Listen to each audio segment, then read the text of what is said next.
사도신경 하심으로 신앙 고백하겠습니다. 전능하사 천지를 만드신 하나님 아버지를 내가 믿사오며 그 외아들 우리 주 예수 그리스도를 믿사오니 이는 성령으로 잉태하사 동정녀 마리아에게 나시고 본디오 빌라도에게 고난을 받으사 십자가에 못 박혀 죽으시고 장사한 지 사흘 만에 죽은 자 가운데서 다시 살아나시며 하늘에 오르사 전능하신 하나님 우편에 앉아 계시다가 저리로서 산자와 죽은 자를 심판하러 오시리라. 성령을 믿사오며 거룩한 공예와 성도가 서로 교통하는 것과 죄를 사하여 주시는 것과 몸이 다시 사는 것과 영원히 사는 것을 믿사옵나이다. 아멘.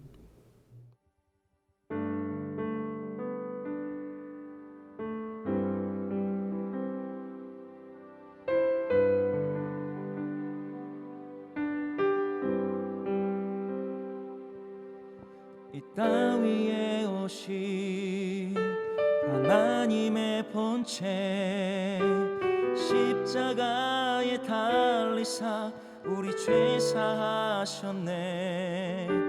하나님이 그를 지극히 높여 모든 이름 위에 뛰어난 이름을 주사 우리 예수 이름 앞에 절하고 모든 입이 주를 지래. 영광 중에 오실 주를 보리라. 선포해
에봇이 죽으니 이스라엘 자손이 또 여호와의 목전에 악을 행하매 여호와께서 하솔에서 통치하는 가나안 왕 야빈의 손에 그들을 파셨으니 그의 군대 장관은 하로셋 학고임에 거주하는 시스라요. 야빈 왕은 철병거 900대가 있어 20년 동안 이스라엘 자손을 심히 학대했으므로 이스라엘 자손이 여호와께 부르짖었더라. 그때에 랍비두세 아내 여선지자 드보라가 이스라엘의 사사가 되었는데 그는 에브라임 산지 라마와 베델 사이 드보라의 종려나무 아래에 거주하였고 이스라엘 자손은 그에게 나아가 재판을 받더라. 드보라가 사람을 보내어 아비노함의 아들 바락을 납달리 게데스에서 불러다가 그에게 이르되 이스라엘의 하나님 여호와께서 이같이 명령하지 아니하셨느냐. 너는 납달리 자손과 스불론 자손 10,000명을 거느리고 다볼산으로 가라. 내가 야빈의 군대 장관 시스라와 그의 병거들과 그의 무리를 기손강으로 이끌어 내게 이르게 하고 그를 내 손에 넘겨주리라 하셨느니라. 바락이 그에게 이르되 만일 당신이 나와 함께 가면 내가 가려니와 만일 당신이 나와 함께 가지 아니하면 나도 가지 아니하겠노라 하니 이르되 내가 반드시 너와 함께 가리라. 그러나 내가 이번에 가는 길에서는 영광을 얻지 못하리니 이는 여호와께서 시스라를 여인의 손에 파실 것임이니라 하고 드보라가 일어나 바락과 함께 게데스로 가니라. 바락이 스불론과 납달리를 게데스로 부르니 10,000명이 그를 따라 올라가고 드보라도 그와 함께 올라가니라. 성도 여러분, 월요일 아침입니다. 이번 한 주도 주님 안에서 활력이 넘치고 은혜가 충만한 한 주 되기를 축복합니다. 오늘 매일 성경 본문은 사사기 4장 1절에서 10절 말씀입니다. 주저하는 번개, 담대한 꿀벌이란 제목으로 하나님의 말씀 함께 묵상하도록 하겠습니다. 이제 오늘 본문에서는요, 사사 드보라의 활약에 대해서 우리가 살펴볼 것입니다. 모압왕 에글론을 죽이고 이스라엘의 사사로서 80년 동안 왼손잡이인 에훗이 다스렸을 때는 이스라엘이 참 평안했습니다. 그런데 사사 에훗이 죽은 후에 이스라엘 자손은 다시 범죄하고 문제가 생겼습니다. 그것이 1절과 2절에 나와 있습니다. 에훗이 죽으니 이스라엘 자손이 또 여호와의 목전에 악을 행하매 여호와께서 하솔에서 통치하는 가나안 왕 야빈의 손에 그들을 파셨으니 그의 군대 장관은 하로셋 학고임에 거주하는 시스라요. 여호와의 목전에 악을 행하게 되고 하나님께서는 이들을 하솔 왕 야빈에게 파셨습니다. 하솔은 갈릴리 북쪽 16km에 있는 전략적인 도시입니다. 여호수아 당시에 가나안 모든 나라의 머리 역할을 했습니다. 그런데 약 150년 전에 당시에 북부의 왕들과 함께 이스라엘을 공격했었는데요. 그때 여호수아가 하솔을 불태운 적이 있습니다. 그런데 그 하솔 왕조가 다시금 세력을 얻어서 가나안 안에 있는 이스라엘 백성들을 다시금 공격하고 정복하는 그런 형국이 된 것입니다. 이게 더 뼈아픈 것은요, 첫 사사인 온니엘 때는 메소포타미아 왕 구산 리사다임의 통치를 받았고, 둘째 사사인 에훗 때는 모압왕 에글론의 지배를 받았는데요. 이 하솔왕 야빈은 가나안 족속입니다. 그 가나안 족속의 지배를 받았다는 면에서 다른 외국 세력의 압제도 고통스러웠겠지만 더 고통스러운, 더 괴롭고 고통스러운 일이었을 것입니다. 하솔왕 야빈에게는 특별히 철병거가 900대나 있어서 20년 동안 이스라엘을 괴롭혔습니다. 심히 학대했습니다. 당시 이스라엘은 아직 철기로 만든 무기가 변변히 소유하지 못하고 있었기 때문에요. 철병거 900대 앞에서의 그 모습은 마치 큰 탱크 앞에 있는 소총병의 신세와 다름없다라고 비유할 수가 있겠습니다. 이스라엘은 핍박을 받은 후에요. 핍박을 받은 후에야 비로소 여호와 하나님께 크게 부르짖습니다. 3절입니다. 야빈 왕은 철병거 900대가 있어 20년 동안 이스라엘 자손을 심히 학대하였으므로 이스라엘 자손이 여호와께 부르짖었더라. 여기 이제 전형적인 사사기의 패턴이 나옵니다. 이스라엘의 패턴이 나옵니다. 이스라엘이 범죄하고요. 그 범죄로 인하여서 하나님의 심판으로 고통당하고 괴로워하고요. 그러자 그들은 이스라엘 백성은 하나님께 부르짖습니다. 그 부르짖음을 하나님이 들으시고 구원합니다. 그래서 이스라엘의 부르짖음은요, 항상 이스라엘의 그 애통과 비통은 항상 새로운 역사를 일으키는 원동력이 됩니다. 하나님께서 이런 패턴이 계속 반복된다고 아이고 또 이제 울부짖냐 또 비통해하냐 그렇게 말하지 않고요. 드디어 또 부르짖는구나, 드디어 또 애통해하는구나 라면서 그들의 그 애통함과 비통의 부르짖음을 외면치 않으시고 그 소리를 들으시고 매번 부르짖을 때마다 그들을 불쌍히 여기시며 그들을 구원해 주시는 것이죠. 그러므로 우리도 비통함이 우리에게 있어야 됩니다. 눈물이 회복되어야 합니다. 포만한 상태에서는 애통함과 비통함이 나올 수가 없습니다. 우리가 최근에 비통함을 가지고 주님께 나아가야 할 기도의 제목들이 무엇이 있을까요? 자, 이제 4절과 5절을 보면 이제 사사 드보라가 등장을 합니다. 자, 그 이스라엘의 부르짖음은 시스라의 철권 통치를 뒤엎는 새로운 역전의 역사를 알리는 소곡이 되었습니다. 사람들의 기대를 뒤집어서 이전에 왼손잡이 에훗을 하나님께서 이스라엘의 사사로 사용하셨는데 이번에는 어떤 사람을 하나님께서 사용하실까요? 이번에 적은 이전보다 더 강합니다. 철병거 900승을 거느린 막강 군대의 용장 시스라입니다. 이 시스라를 대적할 이스라엘의 사사로 하나님께서는 누구를 사용하실까요? 바로 성경의 한 인물을 소개하는데요. 그 인물이 바로 랍비돗의 아내 여선지자 드보라입니다. 4장 4절입니다. 그때 랍비돗의 아내 여선지자 드보라가 이스라엘의 사사가 되었는데 놀랍게도 이스라엘의 이 절망적 큰 위기 가운데 하나님의 손에 붙들린 사람, 이스라엘의 전면에 등장한 인물은 바로 여선지 드보라입니다. 지금도 남성 중심의 사회지만 고대 이스라엘은 완전히 남성 중심의 사회고요. 드보라는 그런데 그 상황 속에서 드보라는 여성으로서 훌륭한 지도력을 발휘합니다. 사사기 5장의 드보라의 노래를 보면요, 그 당시의 남성들은 큰 대로로 다니지 못하고 꼬불꼬불한 산길로 몰래 숨어 다닐 정도로 그렇게 나약했습니다. 사사기 5장 6절 7절 볼까요? 아나스의 아들 삼갈의 날에 또는 야엘의 날에는 대로가 비었고 길의 행인들은 오솔길로 다녔도다. 이스라엘에는 마을 사람들이 그쳤으니 나 드보라가 일어나 이스라엘의 어머니가 되기까지 그쳤도다. 바로 이렇게 남성들은 숨어 다니고 어떤 역할을 하지 못하는 그때, 신앙과 용기를 보여주지 못하는 그때 하나님께서 여인을 일으키셔서 그의 구원의 역사를 이루십니다. 이 드보라에 대한 묘사 중에요, 4장 5절에 보면 에브라임 삼질 라마와 베델 사이에 드보라의 종려나무 아래에 거주하면서 재판을 했다라고 말합니다. 5절이 봅니다. 그는 에브라임 산질 라마와 베델 사이 드보라의 종려나무 아래에 거주하였고 이스라엘 자손은 그에게 나아가 재판을 받더라. 드보라에 관한 많은 정보를 줄 수 있을 텐데 특별히 왜 종려나무 아래에서 재판하는 그 장면을 언급하고 있는 것일까요? 여기 종려나무는 꿀나무입니다. 종려나무의 그 열매는 매우 달죠. 게다가 이 드보라라는 이름의 뜻은요, 벌이라는 이름의 뜻이 있습니다. 꿀벌, 벌. 그렇다면 이 종려나무 아래에 거했다는 것은요, 벌이 드보라가 종려나무 그 꿀나무 아래서 재판을 베풀고 그 꿀과 같은 달콤한 하나님의 정의를 베풀고 있다라는 것을 그림원으로 보여주고 있습니다. 자, 이제 드보라가 등장했는데요, 이제 바락이 등장합니다. 이스라엘 혹독한 상황과 그들의 부르짖음에 하나님께서는 전쟁에 나아가 싸울 자로 군대 대장으로 바락을 선택을 합니다. 그리고 그 임무를 이 사사 드보라를 통해서 그 임무를 전달합니다. 6절입니다. 드보라가 사람을 보내어 아비노함의 아들 바락을 납달리 게데스에서 불러다가 그에게 이르되 이스라엘의 하나님 여호와께서 이같이 명령하지 아니하셨느냐?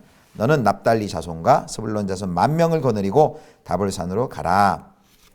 이 납달리와 스불론 지파는요, 지리적으로 하솔과 가까워서 이렇게 운집하기가 쉬웠습니다. 그래서 그들 납달리 자손과 스불론 자손 10,000명을 모아서 전투에 나갈 것을 하나님께서 이 바락에게 명령하시는 거죠. 드보라를 통해서요. 자, 전략까지도 다 준비되어 있습니다. 7절입니다. 내가 야빈의 군대 장관 시스라와 그의 병거들과 그의 무리를 기송강으로 이끌어 내게 이르게 하고 그를 내 손에 넘겨주리라 하셨느니라. 지금 싸워야 할 대상은 문제는 시스라의 철병거 900승의 병력입니다. 그런데 이 전략을 보면요, 이 적군을 기송강으로 유인을 합니다. 근데 이게 좀 걱정되는 전략이에요, 인간의 눈으로 볼 때는. 왜냐하면 기송강은 그 다낙 근처의 다볼산 남부에 위치했는데요, 이곳은 산지가 아니고 강 주변이 평지였습니다. 평지. 그리고 지금은 건길에서 거기에 물이 없습니다. 시스라의 기병대에게 매우 유리한 상황입니다. 그 이스라엘이 그동안 이렇게 싸움에서 자꾸 지는 이유는요, 악조건이 바로 평지에서의 전투, 이 철병과의 전투에서는 속수무책이었습니다. 그런데 다시 그 철병거가 쉽게 운용될 수 있는 그 지리적 여건 속에서 하나님께서 그곳으로 전략을 세우시고 그곳으로 부르시는 것입니다. 이 전략은 언뜻 보면 오히려 적군에게 유리하고 이스라엘에게는 바락 군대에게는 매우 불리해 보입니다. 그런데 여기 뭐라 그랬냐면 7절에 하나님께서 내가 시스라를 내 손에 넘겨주겠다라고 말씀을 하십니다. 하나님의 약속이 여기 있습니다. 이 바락이 번개라는 이름의 뜻이 있었거든요. 이 이름은 멋진데 두려움이 많았습니다. 이 하나님의 이 약속과 능력을 온전히 믿지 못했어요. 그도 군대 장관으로서 여러 가지 전략도 이 상황을 잘 알 수 잘 알 수 있을 것 아니겠습니까? 아무리 봐도 이거는 승산이 없어 보이는지 두려워하면서 결국 조건부로 하나님의 부르심에 응답합니다. 그것이 8절에 나와 있어요. 바락이 그에게 이르되 만일 당신이 나와 함께하면, 여기 당신 이라는 것은 이제 사사 드보라를 이야기합니다. 내가 가려니와 만일 당신이 나와 함께 가지 아니하면 나도 가지 아니하겠노라 하니, 바락은 드보라의 선지자적 자질과 능력을 인정하고 함께 가달라고 그녀에게 부탁합니다. 근데 드보라는 신뢰했는데요, 하나님을 향한 자각과 신뢰는 부족했습니다. 바락의 눈에는 보이는 시스라의 철병거 900승은 매우 두려워했지만 하나님을 향한 온전한 그 신뢰와 그 경외심이 부족했습니다. 그래서 그는 드보라 보고 함께 가달라고 요청을 한 것이죠. 번개라는 이름의 뜻답지 않게 하나님의 명령에 즉각 순종하지 못하는 연약한 모습을 보입니다. 그때 드보라는 바락의 이 적은 믿음을 꾸짖는 대신에 이렇게 얘기합니다. 4장 9절입니다. 내가 반드시 너와 함께 가리라. 그러나 네가 이번에 가는 길에서는 영광을 얻지 못하리니 이는 여호와께서 시스라를 여인의 손에 파실 것임이니라 하고 드보라가 일어나 바락과 함께 게데스로 가니라. 이 바락에 함께 가달라는 요청이에요. 이 드보라가 내가 반드시 너와 함께 가겠다라고 그 요청을 수락을 합니다. 근데 거기 한 가지 예언을 하나 하죠. 네가 바락이 승리의 영광을 충분히 누리지 못할 것이다. 믿음대로 될 것이다. 라는 이야기입니다.